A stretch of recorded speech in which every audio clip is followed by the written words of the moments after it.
Please welcome John Edmondson, City Manager for the City of Richmond, Washington. He will be discussing on how to improve culture and morale.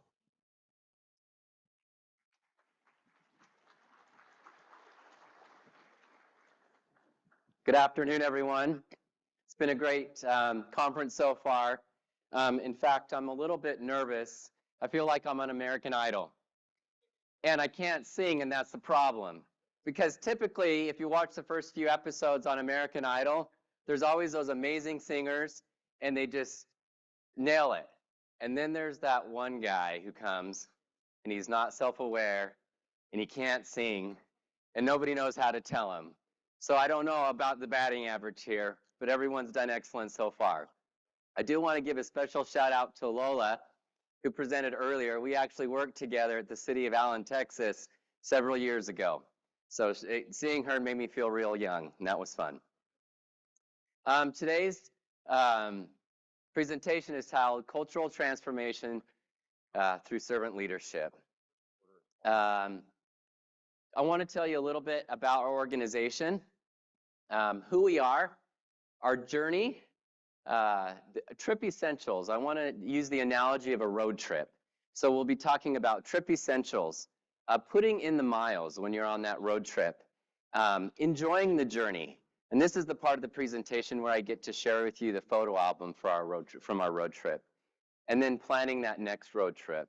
Because if you're like me, once you've come home from a road trip, you're ready to go out on that next vacation, that next road trip. So who are we? City of Richland, Washington, from the Pacific Northwest. If you think about where Seattle is, we're on the opposite corner of the state. We're about 3.5-hour drive to Seattle and 2.5-hour drive from Spokane, Washington. How many of you have seen the movie Oppenheimer? Raise your hand. So along with Los Alamos, New Mexico, and Oak Ridge, Tennessee, we're one of the 3 secret cities established to support the top secret Manhattan Project. So that's a little bit about our legacy and who we are.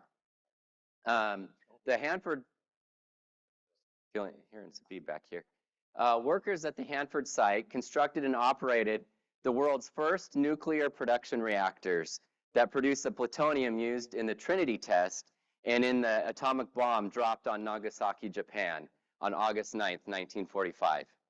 In fact, it's a little bit controversial, and I was thinking about whether I should share this, but our Richland mascot, and I have 2 high schoolers, our Richland High School mascot is the Bombers. And so they very much are proud of the dedication and commitment they had to helping us in World War II. So a little bit about the journey that we've been on as an organization. In 2021, the City Council and City Manager mutually announced a separation agreement. And it was a tough time for our organization. The former City Manager had been with the organization for 17 plus years, and their departure was a low point for the organization. I was the assistant city manager and had been with the organization since 2008, and I was asked to serve as interim city manager. Morale was low, and the culture of our organization was rudderless. With some of the challenges we faced, we somehow lost our way when it came to aligning with the very values that we had as an organization of teamwork, integrity, and excellence. And I think for me, what the challenging thing was, is I always believed that the majority of the employees possess the heart of a servant leader, but somehow we just needed to find our way. So if you're on a road trip, you need to have certain trip essentials, right, to make your trip fun. You need your snacks. And for me, I definitely need that Audible book or that podcast. Well, my Audible of choice for our journey as an organization was none other than Ron Hollifield's 4th Dimension Leadership. This is the book that we listened to. This is the book that gave us that North Star to help us find our way through this cultural shift. I have known Ron for several years, reaching back to my days as an intern at the City of Allen back in 2004. And I have followed SGR's adoption of servant leadership philosophy, and it has always resonated with me as a public servant serving and working in local government. In Ron's book, he states, fourth dimension leadership, and this is the first quote, creates a culture that recognizes the importance of leadership at every level of the organization and intentionally develops future leaders at all levels. From the moment they enter the organization, every employee is a leader to be developed. The other thing in this book that I saw was this warning here. And I don't have it in my notes here, so I'm going to look over here to the side. Failure to develop and implement a coherent and integrated leadership development strategy will prevent the sustainable cultural transformation you want. And as I talked with the directors as I was interim city manager, and as we looked at the things that we wanted to do differently and improve upon, we wanted that cultural transformation. So I took heed to that warning. So what's the second thing you need on your road trip journey? Well, if you're like me, I like those navigational apps that give you recommendations along the way. You know, last night I asked it for a good barbecue place, or maybe it's finding a running trail at the location that I'm going to stay for the night near a hotel. Well, just like a road trip, the navigational app for us has been SGR. Dr. Mike Mowry has really been that navigator that has guided us along the way. Along with Mike, we have received insight and coaching over the last couple of years from subject matter experts and facilitators such as House and Lee, presented earlier today, Randy Mayu, you've probably seen or heard one of his book reviews, Scott Willingham, Ted Studdard, and Francis Pelly.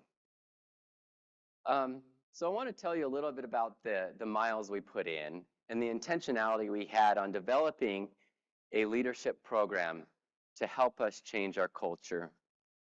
As mentioned, I came in as interim city manager in 2021, and this is really when we planned that road trip. What is it we were going to do and how are we going to go about doing it? So we met with SGR and created a servant leadership framework. We received buy-in from the directors and the city council, including the investment needed. And this was new for our city council. They really hadn't seen an investment like this made. And so I really appreciate the trust that they put in me, especially as interim city manager, because at the end of the day, at that time, I didn't know if I was going to be the city manager following the interim stint. But they knew that we needed to change some things with the culture, and if this was going to help, then they were in support of that. So in 2022, I was given the opportunity to become the city manager after a year-long trial. And we started our first leg of our road trip, or our journey. We had 5 engagements with SGR focused on the servant leadership model. And what we did is we met essentially every other month, and we talked about servant leadership and what it was. And one of the things that was really interesting is that it took the first 2, maybe even 3 sessions, half-day sessions with our team to understand that this just wasn't flavor of the month. It wasn't going to go away. It's something that I truly believed in and that the directors believed in, and it's something that we were going to do is going to be a part of our culture. And we had a lot of questions. We had to have that buy-in from everyone. In fact, I remember at a time that there were some of our directors that they thought the language of Robert Greenleaf was a little dated. Terms such as calling or nurturing. And so we went through this whole exercise of what if we just updated the language of Robert Greenleaf and made it our own?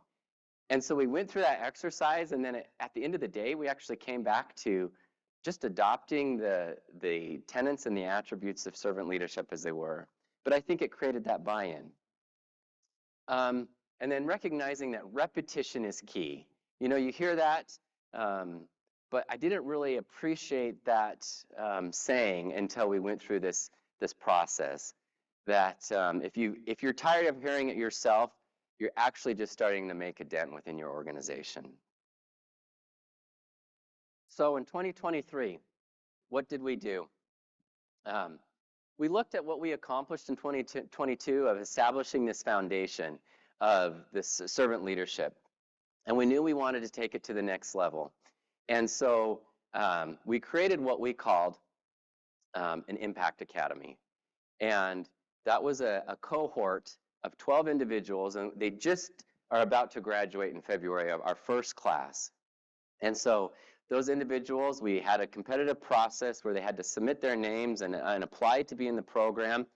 And SGR came out on an almost every other month basis, and we had the deputy city manager and the assistant city manager and our fire chief. Oddly enough, that might not sound like a normal fit, but our fire chief is very invested in organizational development and wanted to see this program thrive. So we had those three individuals lead this team. 12 individuals from throughout the organization. We had some that were just 2 years with the city to really individuals that could be directors tomorrow, and a broad range from public works and our water department to our library and so on. The other part of that is we had what we called growth sessions. And so those were sessions that when SGR was in town, we would provide it for anybody in the organization that wanted to attend. They were free to attend on a leadership topic to enhance their leadership or their soft skills. And then we also had what we called change team. And this is where the real work came into play with SGR and some of the principles that are found in the book. We talked about, if you look in the book, there's this idea of system of systems. And if you're going to change culture, you have to do it through your systems. If you just talk about it, you're not going to get anything done. But when you apply it to your systems, you can see meaningful change. And we did that. So we talked about what systems do we have in place with onboarding, our hiring process, the interview questions that we did. How does it match with what we're saying on our website and our intranet? And so coming out of those change teams, we created a list of things that we wanted to do. And at the same time that we're doing all of this, we're doing a strategic planning process with our council. And I was really proud to see that we even adopted a new area focused on retention and recruitment of our employees. And so we knew that we had the backing of the city council, and they recognized the value of this leadership development. And many of those things that started as from those workshops in the change team were then put into our strategic plan and adopted as part of that. So we put this all under the umbrella of a core leadership team.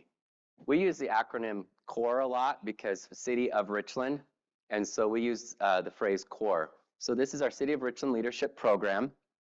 And as I mentioned, we just had our recent first academy for the Impact Academy. And we actually have one of the individuals that went through that with us here today. Joe DeRossi, would you mind standing? He's he's a bright shining star, a battalion chief in our fire department. And he was one of the leaders, truly amongst leaders in the Impact Academy. And we'll talk a little bit about one of the requirements that we had them doing as far as they needed to do something, a team project for the organization. I mentioned the change team and the work that we did. That was comprised of the executive leadership team or directors, and then we had our management leadership team, which is the next level down, all those that reported to managers. That's where we got into the system of systems. And then again, growth sessions were where we opened it up to anybody in the organization. We talked about everything from servant leadership to the concept earlier of having psychological safety and different topics such as that. Along the way, we also recognize that culture isn't just about servant leadership, and that in order to create a culture, we needed to create things that were uniquely ours. Now, some of these things had started prior to our cultural change, but we made some tweaks and also made it, I think, more employee-centric. So we have a group of individuals that volunteer, and we call this the Richland Cares team. And so we do things with Richland Cares to give back to the community. Things such as food drives, litter pickup, things where we authorize time during the workday for individuals to give back to the community. And it's just amazing to see how many individuals sign up. Sometimes the events are during the day, sometimes they're after the work hour, and we get people signing up and we fill all the slots each and every time. And it's not the same people every time. It's different individuals wanting to give back. So I mentioned that I did have kind of a photo album of our journey along the way, and this kind of starts that. This is one of our Richland Cares events where a local shelter asked for some clothing items for the cold weather.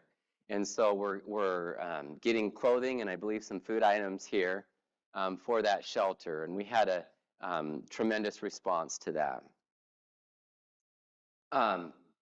This one brought me to tears. That's an 11-foot Christmas tree. And those are all gifts given by our employees for kids in need. Yeah.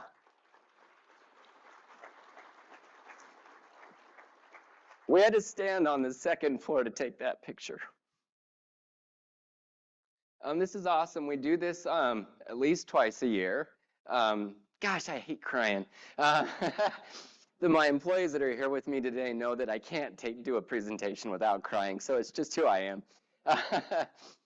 This is at a local food bank, and they have a ton of food, and really what they need help with is sorting food to give out to individuals. And we have an individual from our city clerk's office and from our IT team here. This is someone from our water department. I went in November. Here's a group of us that went in November, and I think we sorted pasta. They came in huge pallets, and you have to actually get a shovel, and then you put them into 2-pound bags to distribute for individuals in need. And so they always give you a check based on the amount that you're able to process that day and the value that it's worth to the community and the food that's distributed. Here's one of our litter pickup days. We divide into teams across the city and hit different areas where there could be a lot of litter pickup. What's funny is I've had people ask me what if I was doing community service, but because I was in jail, and I had to explain, no, we were just giving back, and they almost looked at me weirder than if I was giving community service for hours for time served. I don't know.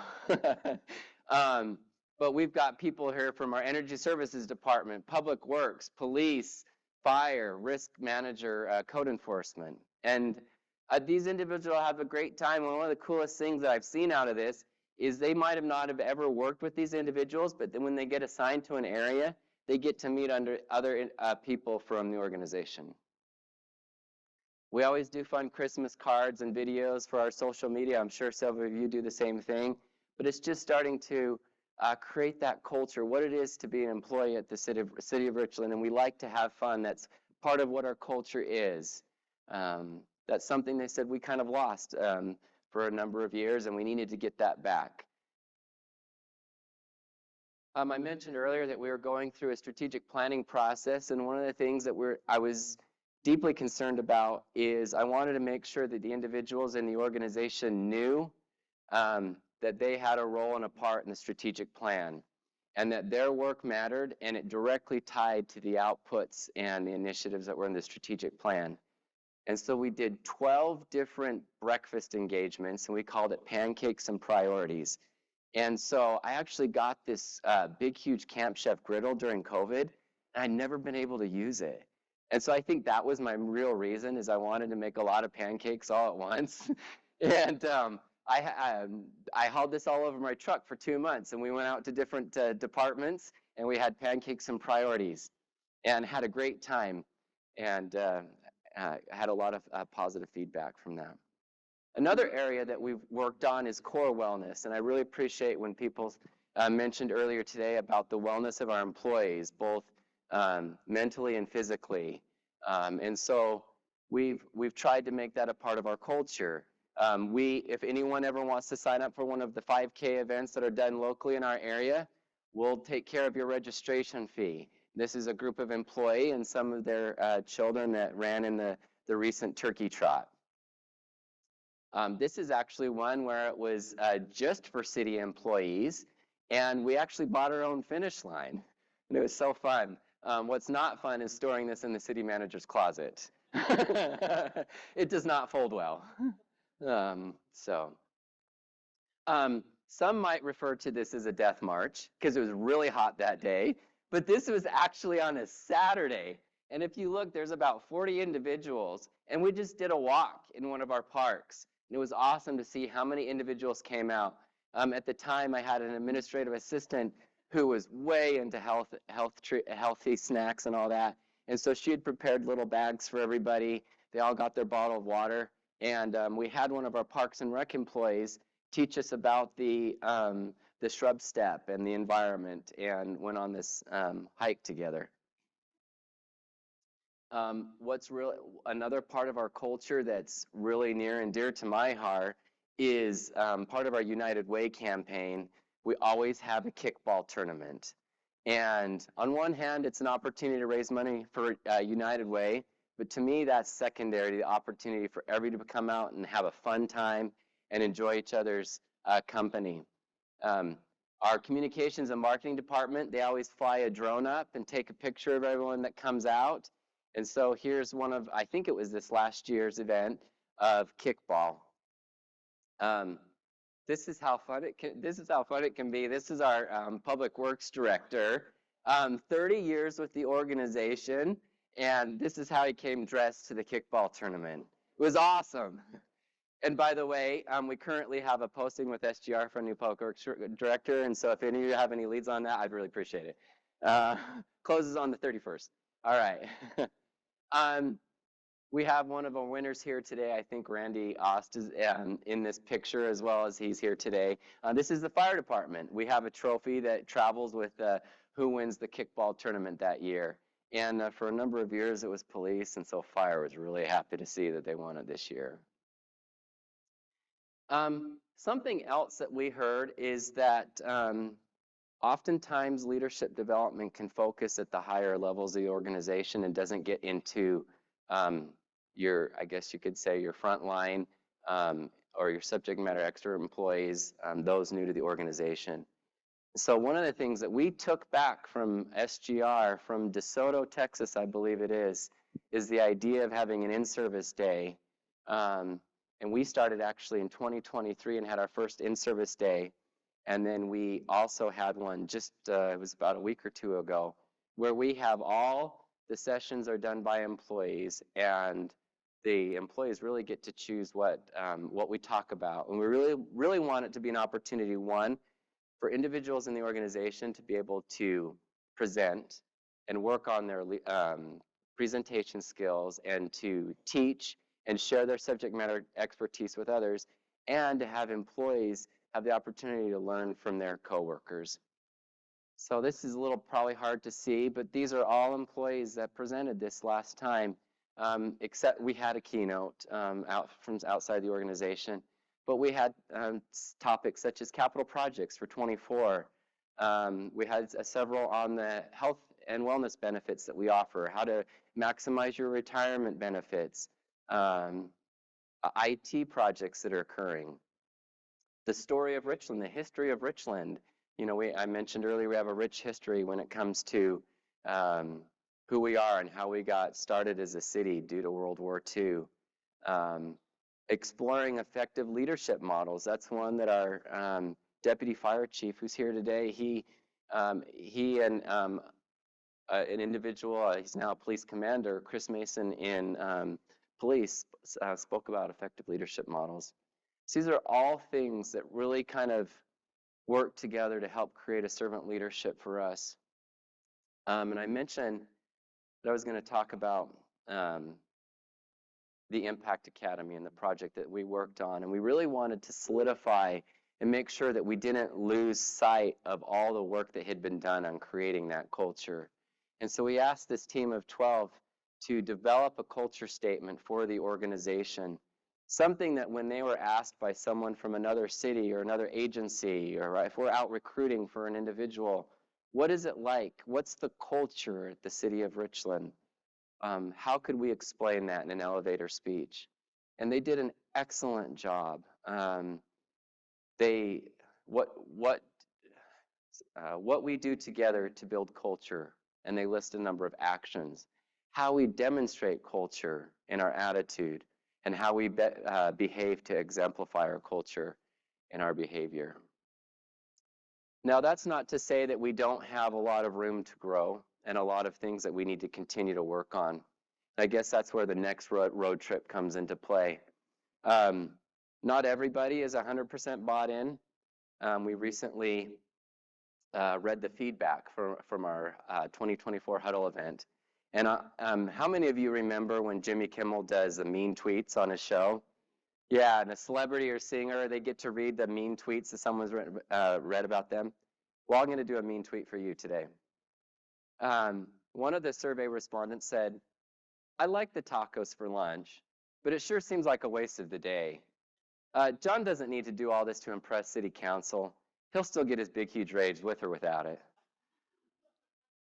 Fair enough. I did get my raise. But that's not what.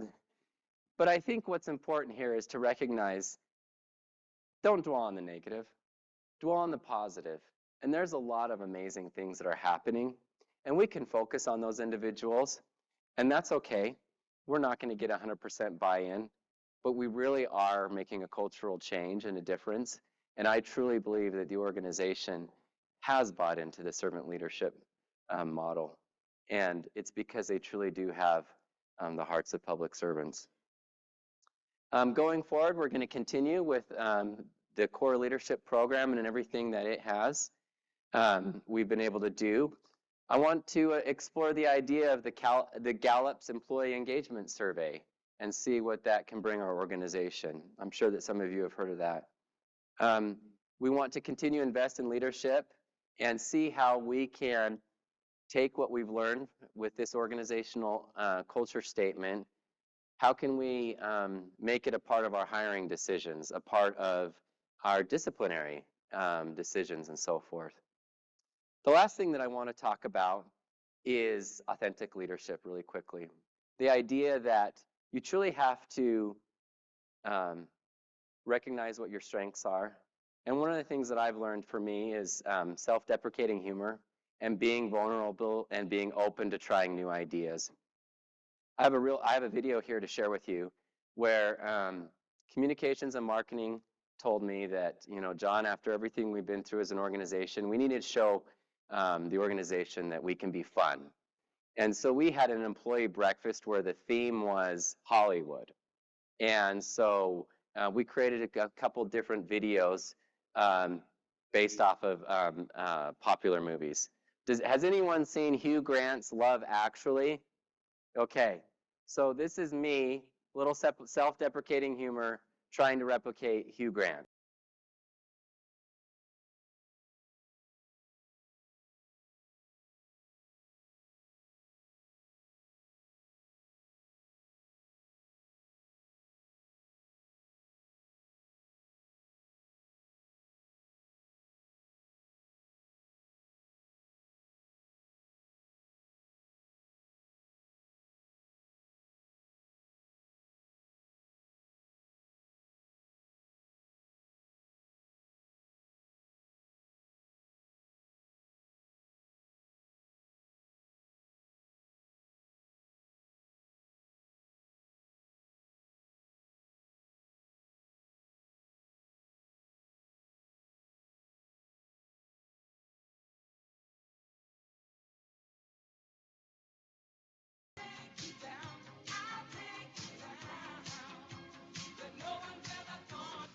Oh, Hannah. Hey, listen, can we change the meeting tomorrow with Mayor Alvarez to 4 p.m.? Certainly, sir. Also, Holly is online too. She wants to talk to you about not crying at this year's employee breakfast. Oh, of course.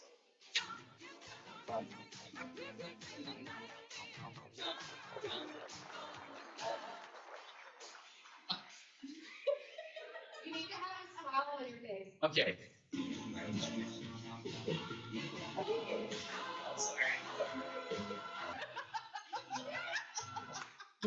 Instead of galloping, Okay. do a shuffle.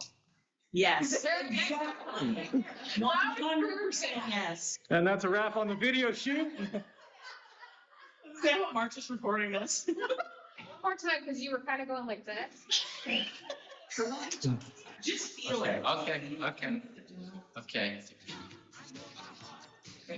Mm-hmm.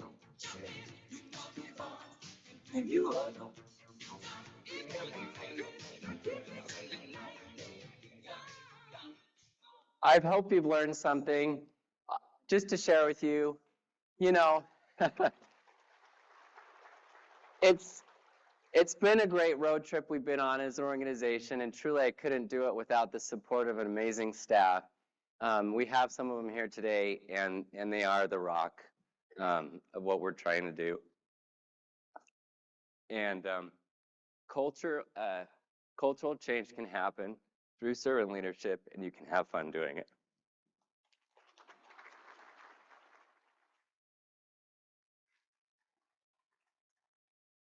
I'm at the 0 seconds here, but is there any questions? And you really can't see up here, guys. What they're saying, I can't.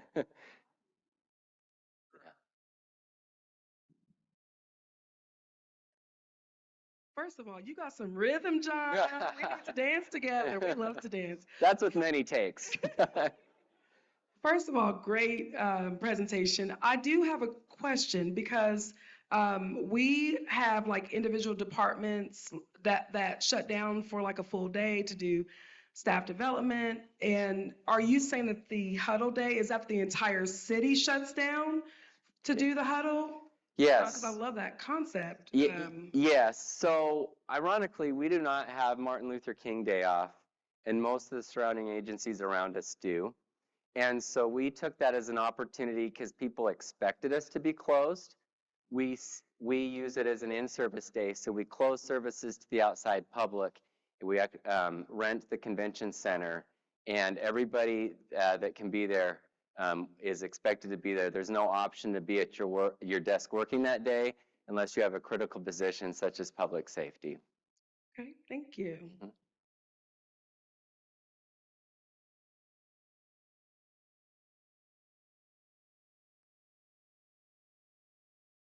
Yes. Right. Thank you, everyone. I'm sorry.